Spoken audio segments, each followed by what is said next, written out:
2002 में लोग लिंक्डइन को एक फ्लॉप आइडिया बोल रहे थे। नेटवर्किंग तो बोरिंग है, कौन करेगा। उन्होंने रीड हॉफमैन का मजाक बनाया, पर आज वही आइडिया $26 बिलियन का है। कैसे? क्योंकि रीड ने नो का सीक्रेट डीकोड कर लिया था। आप भी यह जानना चाहते हो, राइट? आइए आज की वीडियो में इसी को जानें।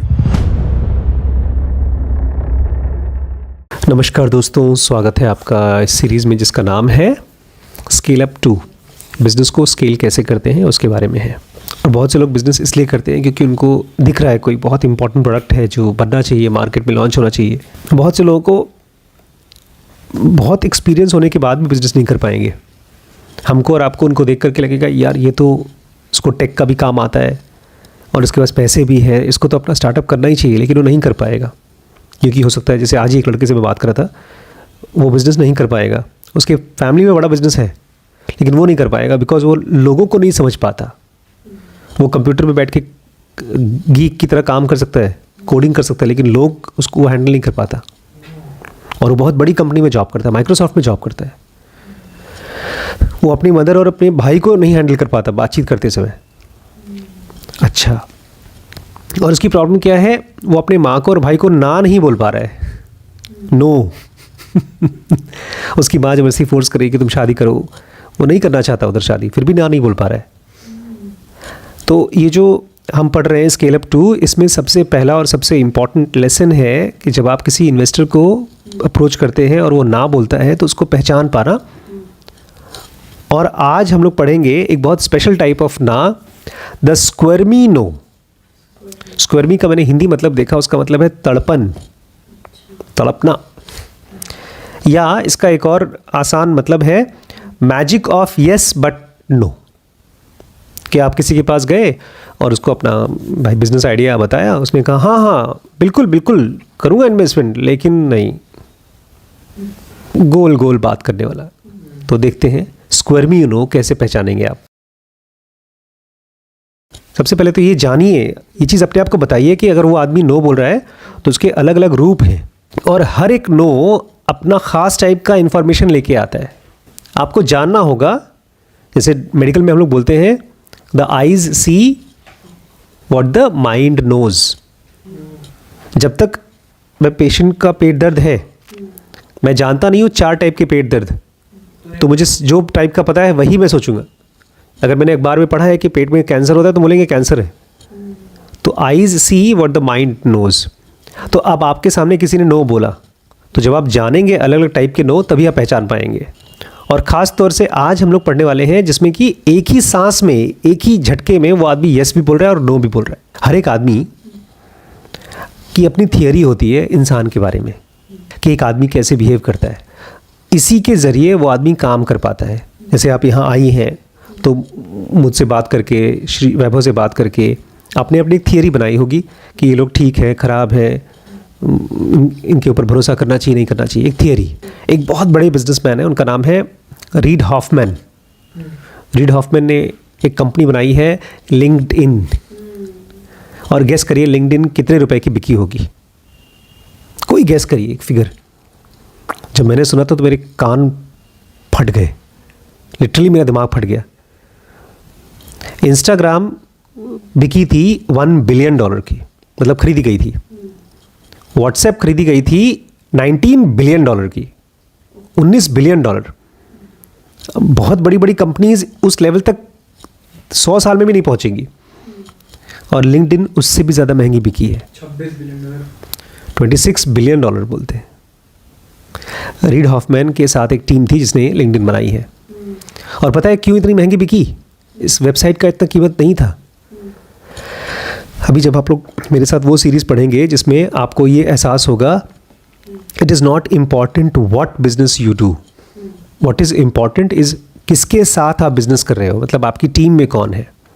तो लिंक्डइन बना करके रीड हॉफमैन ने तो एक प्लेटफॉर्म बना दिया जहाँ पर दुनिया के सारे प्रोफेशनल्स अपना प्रोफाइल बनाएंगे। लेकिन लिंक्डइन को ख़रीदा किसने? माइक्रोसॉफ्ट ने। और क्यों? क्योंकि माइक्रोसॉफ्ट को चाहिए दुनिया भर के मोस्ट टैलेंटेड लोग जो उसके साथ काम करें। और उनका नाम और लिस्ट और डिटेल कहाँ मिलेगा? लिंक्डइन पे। ले आओ। एक तीर से दो निशाने मारे उन्होंने। रीड हॉफमैन का ह्यूमन नेचर थियरी क्या है कि आदमी कैसे काम करते हैं। रीड हॉफमैन की अपनी एक थियरी है कि किसी भी आदमी को सबसे ज़्यादा मीनिंग और जॉय कब मिलता है, जब वो दूसरों के साथ रहता है। दूसरे लोग, रीड कहते हैं हम सब के सब सोशल एनिमल हैं। हम में से कुछ लोग तो इंट्रोवर्ट हैं, कुछ लोग एक्सट्रोवर्ट हैं। इंट्रोवर्ट एक्सट्रोवर्ट पता है, लेकिन हम में से बहुत से लोग ऐसे हैं, ज़्यादातर लोग, हाँ वास्ट मतलब ज़्यादातर लोग ये हैं जो सबसे ज़्यादा जॉय कमाते हैं और मीनिंग पाते हैं उन लोगों से जिनके साथ वो कनेक्टेड हैं।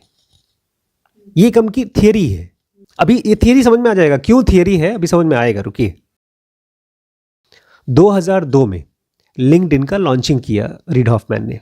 इनको पता था कि इनको एक प्लेटफॉर्म बनाना है जो लोगों के बीच का जो कनेक्शन है उसका फ़ायदा उठाएगा, उसका लेवरेज उठाएगा, ताकि लोगों को ज़्यादा मीनिंग मिल सके और सेटिस्फैक्शन मिल सके।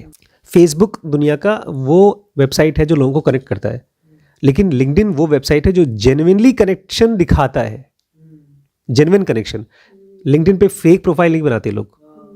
और रीड हॉफमैन को ये पक्का था कि हमारी रियल आइडेंटिटी और हमारे रियल नेटवर्क वो एक ऐसा प्लेटफॉर्म बनेगा कि उसमें हर किसी को, जो भी उनके कॉन्टैक्ट में है, उनको अपॉर्चुनिटी मिलेगी, मौका मिलेगा। आदमी ढेर सारे तरीकों से कनेक्ट करता है, खासतौर से ऑनलाइन। हमारा उसमें से ढेर सारे तरीके जो हम कनेक्ट करते हैं उसमें से हमारा वर्क लाइफ, और ख़ास तौर से वर्क लाइफ में हमारा जॉब सर्च, वो एक ऐसी चीज़ है जो सबसे अर्जेंट है।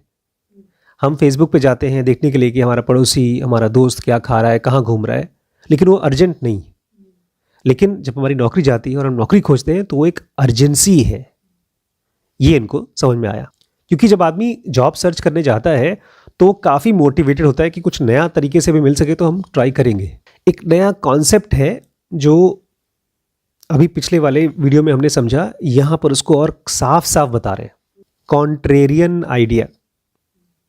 कॉन्ट्रेरियन आइडिया मतलब जब अपना कोई आइडिया बताते हैं तो आपको दो टाइप के रिस्पॉन्सेज मिलेंगे।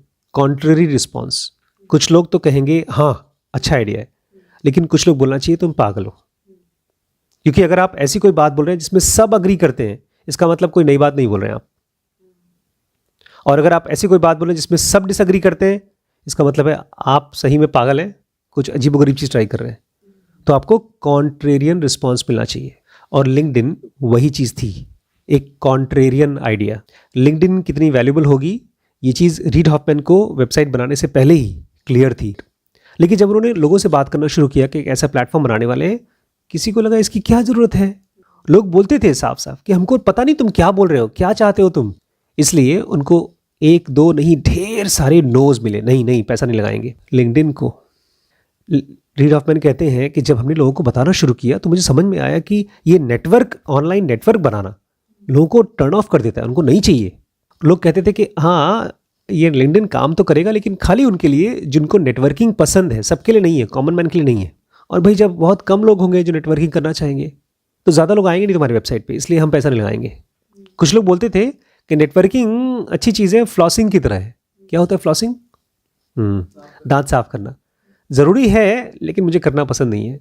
मैं जब नहीं करना चाहता तो बहुत से लोग नहीं करना चाहेंगे, इसलिए नो, मैं पैसा नहीं लगाऊंगा। 2002 में लोगों को बिल्कुल आइडिया नहीं था कि लिंक्डइन कैसे लोगों की लाइफ इंप्रूव करेगा, क्योंकि ऑनलाइन का अभी भी जो एक्सपीरियंस है वो ड्रेडेड है, खतरनाक है। क्योंकि हमारे जो रियल लाइफ में नेटवर्क्स हैं वो लिंक्डइन पे अभी भी वैसे नहीं है। और सब के सब जिनसे भी मिलते थे बोलते थे आइडिया तो बहुत अच्छा है, मेरे लिए नहीं, दूसरों के लिए। जो इन्वेस्टर्स थे वो ये बोलते थे। और बार बार लोग क्या बोलते थे कि लिंक्डइन अच्छा है लेकिन हमारे लिए नहीं। जो यंग लोग थे वो बोलते थे बुड्ढों के लिए अच्छा रहेगा। और जब एक्सपीरियंस लोग से मिलते थे बोलते थे हाँ बच्चों के लायक है, हमारे बुड्ढों को तो काम चल जाता है इसके बिना भी। जो टेक्नोलॉजी के लोग थे बोलते सर्विस इंडस्ट्री के लिए अच्छा है ये। और जिनकी पुरानी इंडस्ट्री थी वो बोलते थे नई इंडस्ट्री के लिए काम आएगा। सब के सब बोलते थे दूसरे के लिए अच्छा है, हमारे लिए नहीं। वो दिवाली में कौन सी मिठाई हम बांटते रहते हैं? सोहन पापड़ी। दिवाली की सोहन पापड़ी हो गई थी, बांटते रहो। अब रीड और उनके साथ को फाउंडर्स थे, उनको डिसाइड करना था कि इसको कैसे डील करें, क्योंकि जो उनको रिएक्शंस मिल रहे थे न्यूट्रल से लेकर के नेगेटिव तक मिल रहे थे।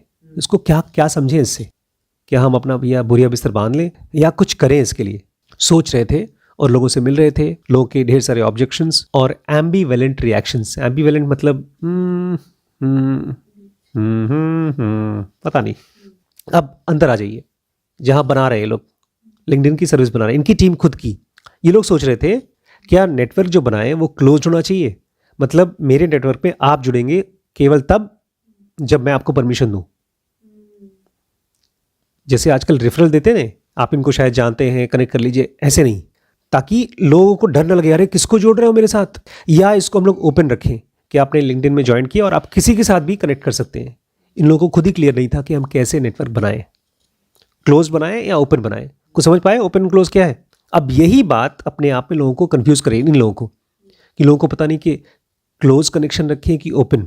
इसका मतलब ये है लोगों को अभी भी लिंक्डइन प्लेटफॉर्म है कनेक्शंस का, तो लोगों को कनेक्शन की वैल्यू नहीं है। लोग साफ साफ डिसाइड नहीं कर पा रहे हैं क्लोज रखें कि ओपन रखें। इसका मतलब लिंक्डइन अपने आप में बहुत वैल्यूबल पता नहीं शायद लोगों के लिए ना हो, तो उन्होंने कहा ठीक है काम करते हैं, एक रेडिकल अप्रोच करते हैं, ओपन अप, खुला करो। अब अगर ओपन नेटवर्क रखते हैं ना तो एक एक्सक्लूसिविटी होती है कि भाई इंपॉर्टेंट आदमी के साथ इंपॉर्टेंट आदमी कनेक्ट कर सकता है, वो खत्म हो जाएगा, आपके यहाँ पर ये एक्सक्लूसिव नहीं रहेगा। लेकिन अगर ओपन नेटवर्क होगा तो लोगों के नेटवर्क बहुत तेज बनेंगे, फास्टेस्ट तरीके से ही बनेंगे। तो उन्होंने एक ऐसा प्लेटफॉर्म बनाया जहां पर आप यूजर की तरह अपना पूरा डिटेल ओपन रख सकते हैं और आप किसी के साथ भी कनेक्ट कर सकते हैं। और इस तरह से उन्होंने एक वायरल रूप बनाया, मैंने बनाया, फिर मैंने अपने दोस्त को बोला तू भी आ जा, ऐसे करते लोग बार बार वापस आते रहे। और इस तरह से लोग आते रहे करके वायरल लूप में लिंक्डइन के पास 500 मिलियन मतलब 500 मिलियन यूजर्स हो गए।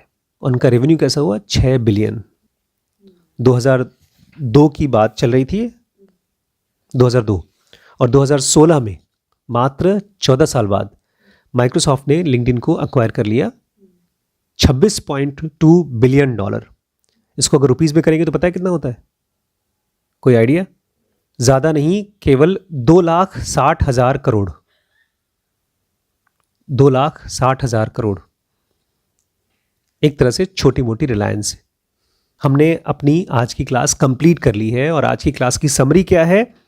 The magic of yes and no both. इसमें आप इन्वेस्टर्स आपको मिलेंगे, आपके आइडियाज को रिस्पॉन्ड भी करेंगे, कुछ लोग बोलेंगे सही है, कुछ लोग बोलेंगे गलत है, तो आप भी कंफ्यूज्ड होंगे, क्योंकि जितना आप लोगों से पूछेंगे ना तो उतना ही आप कंफ्यूज्ड होंगे अगर येस एंड नो दोनों मिलेगा। बट आपको ही अपने आप से पूछना होगा कि मेरे आइडिया की वैल्यू क्या है। बिकॉज जिस समय लिंक्डइन बनाया जा रहा था उस समय फेसबुक अपनी पूरी स्पीड में था, तो लोग बोलते थे कि आखिर तुम एक और फेसबुक क्यों बना रहे हो? लोगों का कनेक्शन है, लोगों को अपना प्रोफाइल डालना होगा, वहीं डाल देंगे। इंजीनियर है, डॉक्टर से, उन्होंने कहा नहीं, ये प्रोफेशनल लोगों का फेसबुक है और ये फेसबुक नहीं है, लोगों को टाइम पास करने के लिए नहीं आएंगे यहाँ पर। यहाँ पर लोग अपना प्रोफेशन दिखाने के लिए आएंगे कि मैं काम करता हूँ, मैं इस कंपनी से हूँ, पहले मैंने यहाँ कंपनी में काम किया, और ये लोगों का कनेक्शन दिखाएगा। क्योंकि आज अगर मैं किसी एक बड़े फिल्म मेकर के साथ काम कर चुका हूँ, मैं राजा मौली के साथ काम कर चुका हूँ, ये मैं अपने प्रोफाइल में लिख रहा हूँ, तो क्या पता सच है कि झूठ। लेकिन अगर लिंक्डइन पे दिखा रहा है कि हाँ ये दोनों कनेक्टेड हैं और उन्होंने इनके ऊपर कमेंट भी किया है या इनको अप्रूव किया है, तो उसका मतलब ट्रूथ है। और इस तरह से अगर 10 लोग आकर के आपके लिए फ़ोन पर बात नहीं करेंगे कि हाँ, और फ़ोन पर हो सकता है वो कंपनी जाकर इंक्वायरी भी ना करे आपके कनेक्शन से, लेकिन लिंक्डइन पे देख सकती है। तो एक ऐसी सर्विस जो, या एक ऐसा प्रोडक्ट जिसके बारे में आपको वैल्यू है लेकिन इन्वेस्टर्स को क्लियर नहीं है, तो still keep working on it. Square me no, the magic of yes but no. और इसमें से मुझे ये समझ में आया कि आपका जितना कॉन्ट्रेरियन आइडिया हो कि पब्लिक दोनों चीजें बोले, येस और नो, उतना ही वो आइडिया सही है। जैसे अभी हम लोग काम कर रहे हैं, हम लोग डीप नॉलेज में कोर्सेज बनाते हैं, स्पिरिचुअल कोर्सेज, उसमें दोनों टाइप के लोग मिल रहे हैं। कुछ लोग ऐसे हैं जो बोलते हैं आप बिजनेस कर रहे हैं, गलत कर रहे हैं, और कुछ लोग बोलते हैं नहीं सही कर रहे हैं, ऐसी सर्विसेज नहीं है। तो contrarian idea is something that I got from this talk today. और सेम आइडिया मुझे मिला था उससे भी, 0 to 1 से। The contrarian ideas are the most valuable idea. कोई ऐसी चीज़ जो आपको सही लग रही है लेकिन लोगों को गलत लग रही है, केवल कुछ लोगों को आपका विजन दिखाई दे रहा है, तो उस पर तभी तो तभी तो ग्रोथ नहीं हुआ। अभी कोई आइडिया नया है, जैसे अभी अभी मेरा आइडिया है कि दहेज नहीं लेना चाहिए, इनका आइडिया है कि दहेज लेना चाहिए। It's a contrarian idea. कोई ऐसी चीज़ जो आपको क्लियर है, इनको अभी क्लियर नहीं है, लेकिन क्लियर है नहीं, तो ये कॉन्ट्रेरियन आइडिया है। हम लोगों ने उस पर काम किया है, इन्होंने लिंक्डइन बना करके काम किया, तब उनको क्लियर है कि ये आइडिया सही है। मोस्ट ऑफ द टाइम जो दूसरे लोग नो बोलते हैं इस आइडिया को, वो इसलिए बोलते हैं बिकॉज उन्होंने इसके ऊपर कुछ सोचा ही नहीं है, ना ही तो काम किया है। तो बहुत आसान है नो बोल दो। That is why square me no. LinkedIn होने के बाद भी म्यूज वो सर्वाइव कर गई। हाँ, LinkedIn is a website of connections, it's a social platform, it's a different category. Muse तो वेबसाइट है जहां पर आपको नौकरी खोजने के लिए हेल्प किया जाएगा। इस पर आप बड़े बड़े लोगों के साथ कनेक्ट कर सकते हो। इसमें आप अपना प्रोफाइल बना के कनेक्ट कर सकते हो। इट्स अ सोशल नेटवर्क है। हाँ, और इसमें दोनों के लिए है। लिंक्डइन पर जो कंपनीज हैं वो भी सर्च कर सकते हैं, कंपनीज भी सर्च कर सकती हैं एम्प्लॉयज़ को, एम्प्लॉयज़ भी सर्च कर सकते हैं कंपनीज को। अब तो खैर ये और ज़्यादा सोशल नेटवर्क हो गया है, इसमें न्यूज़ आते हैं, आर्टिकल्स आते हैं। This is social network. कल पढ़ेंगे the telling no when a no tells you exactly why you are right.